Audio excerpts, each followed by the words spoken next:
Man kan godt kalde det lidt en slags højskole. Altså på mit hold var vi 17, og så to facilitatorer. Ja, fint ord. Som var rigtig søde og dygtige. Og så havde vi undervisning, og vi var ude på nogle forskellige projekter med de volontører, der var der.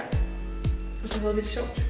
Programmet går ud på at forberede volontører på deres volontørhold, samtidig med at give dem en forståelse af, hvad det er for en kontekst, de er landet i. Så det handler om dels at give dem en faglig ballast, men også at de kommer ud af platformen, ud af bygningen og ud og ser en masse mennesker. Fordi at man bliver forberedt på en anden måde, end man bliver hjemmefra. Det giver en masse metoder til at kunne klare forskellige situationer. En global platform er sådan en måneds ophold, inden man bliver sendt ud som volontør. Og er, synes jeg, en rigtig god introduktion. Jeg er overbevist om, hvis vi var blevet sendt direkte ud til vores familie, at så havde det været meget voldsomt. Det tror jeg. Så jeg er glad for, at vi havde sådan en liden overgang.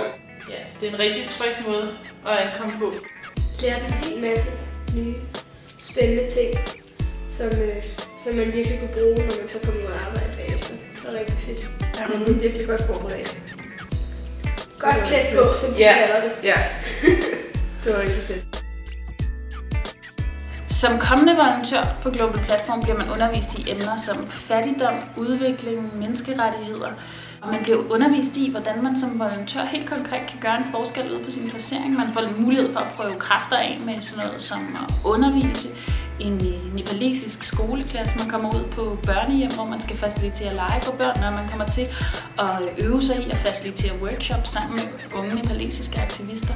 Så på den måde får man en masse redskaber, som man helt konkret kan trække på, når man kommer ud som volontør efterfølgende.